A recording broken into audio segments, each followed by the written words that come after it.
Hi everyone, it's Christine. So tonight I am going to read Mulan. Okay, Mulan. Long ago, beyond the Great Wall of China, a young woman named Fa Mulan lived with her family. One day, the emperor's aide rode into town. The Huns have invaded China, he announced. One man from every family must serve in the imperial army. Mulan's father felt it was his duty to join the army, even though had been injured in earlier battles. That night, he began to practice some fighting moves, unaware that Mulan was watching. Suddenly, a pain from an old wound shot through his leg and he collapsed on the floor. Mulan knew that her father would not be able to survive another battle, so she decided to disguise herself as a man and take his place. She cut her hair short, put on soldier's clothing, and left in the middle of the night on her horse Khan. But Mulan was not alone. The spirits of her ancestors sent Mushu, a tiny dragon, along to protect her.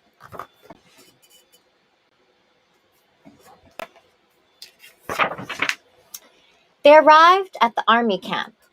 Mushu whispered suggestions about how to look more like a man. "Show them your walk," he said. "Shoulders back, chest high, feet apart, head up, and strut." "I don't think I can do this," Mulan said. "It's all attitude," Mushu told her. Mulan took a deep breath and strode into camp. She tried to make friends with other soldiers, Qin Pao, Yao, and Ling, but she ended up causing a fight. The camp was in total chaos when Captain Shang arrived. "Soldiers!" the captain shouted. Everyone sprang to attention and pointed at Mulan. "He started it!" they said in unison. "Sorry," Mulan said. Then she remembered she was supposed to be a man and lowered her voice.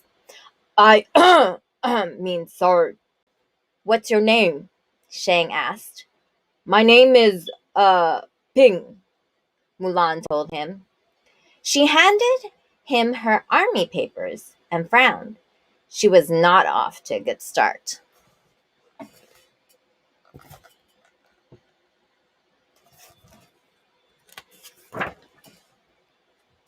Captain Shang was a skillful leader, and though Mulan felt clumsy and inadequate, she worked as hard as she could. She didn't want anyone to find out she was a girl.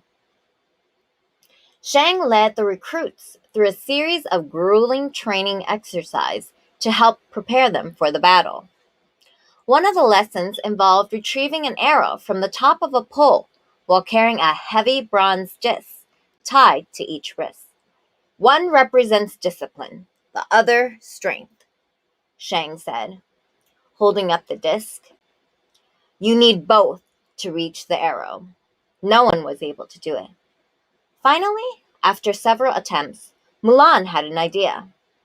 She tied the weights on her wrists, but looped them together and used them to hoist herself to the top. She had done it.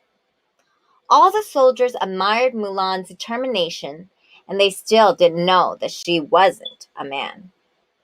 After much training, Shang led the soldiers to Shao Pass to meet the rest of the army.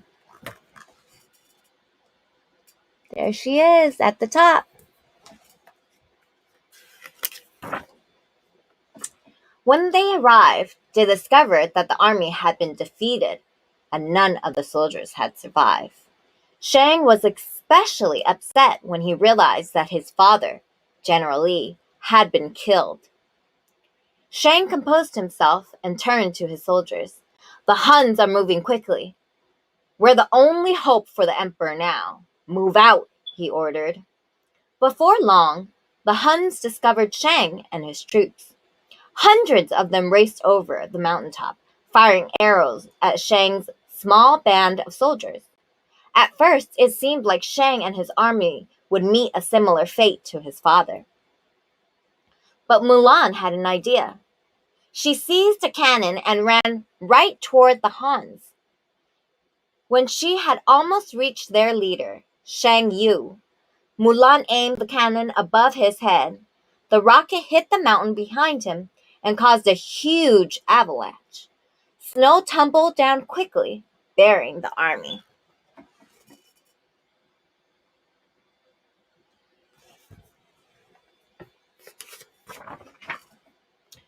Mulan had been wounded, but she was still able to jump over her horse and pull Shang away from the snow just before he was buried. As Qingpo and the others helped them to safety, Shang looked at Mulan with admiration. Ping, you are the craziest man I have ever met. For that, I owe you my life, he said.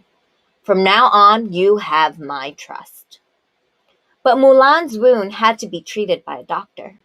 It was then the doctor told the soldiers that Ping was really a woman named Mulan. At that time in China, Mulan's deception was punishable by death. Shang spared her. A life for a life, he declared. My debt is repaid.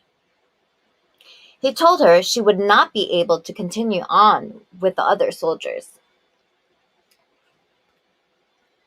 Dejected, Mulan watched the troops march away, leaving her alone with Mushu and Khan. With a heavy heart, she confided in the dragon. I should have never left home. I just wanted to do things right, so that when I looked in the mirror, I could see someone worthwhile. But I was wrong. I see nothing. You risked your life to help the people you love, Mushu replied. But don't worry, things will work out. That's when she helped Shang. And that's when she got discovered and they left her. But they spared her life. As Mulan turned toward home, she saw that Shan Yu and a few Huns had survived and were heading toward the imperial city. Racing on her horseback to the imperial city, Mulan found Shang and told him what she had seen. You don't belong here, he replied. Go home. You have to believe me, said Mulan. Shang wouldn't listen. But soon the Han seized the emperor and ran into the palace. Mulan turned to her friends for help. Qingpo, Ling, and Yao tried and failed to break down the palace door. Hey, I have an idea, Mulan called. Eager to help their quick-thinking friend, the soldiers let Mulan dress them as women. Then they used the sashes from their dresses to climb the palace columns. Shang realized that Mulan was trustworthy and joined their effort. Once inside, they attacked the unsuspecting Hans.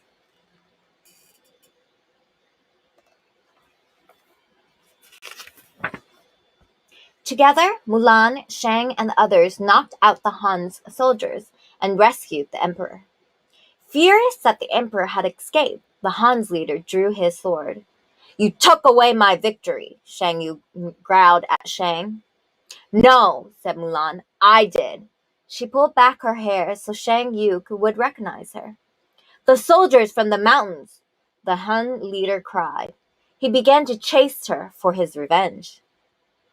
Shang Yu, leading Shang Yu to the top of the palace, Mulan grabbed his sword and pinned his cloak to the roof. Mushu shot toward him with the rocket.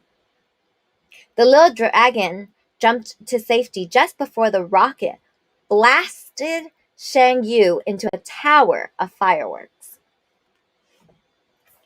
There's little Mushu on the rocket blasting into Shang Yu, the Hans. So cute. Oh, and there's a little cricket. Do you see it? So cute. After the battle, the emperor approached Mulan. I have heard a great deal about you, Fa Mulan, he said. You stole your father's armor, ran away from home, impersonated a soldier, deceived your commanding officer, dishonored the Chinese army, destroyed my palace, and you saved us all. Then he bowed to Mulan in gratitude. Stunned, everyone else did the same.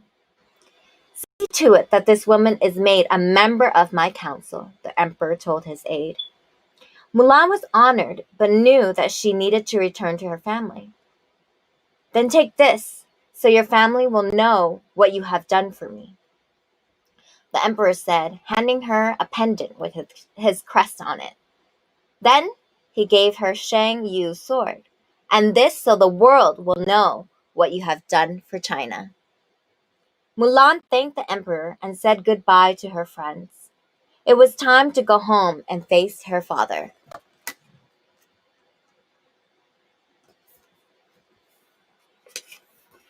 Bowing is a sign of gratitude in Asian culture.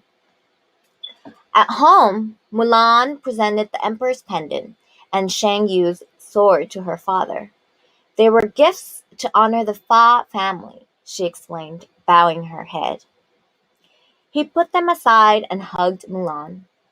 The greatest gift and honor is having you for a daughter, he said. Shang had followed Mulan home. He had realized that his feelings for her had grown.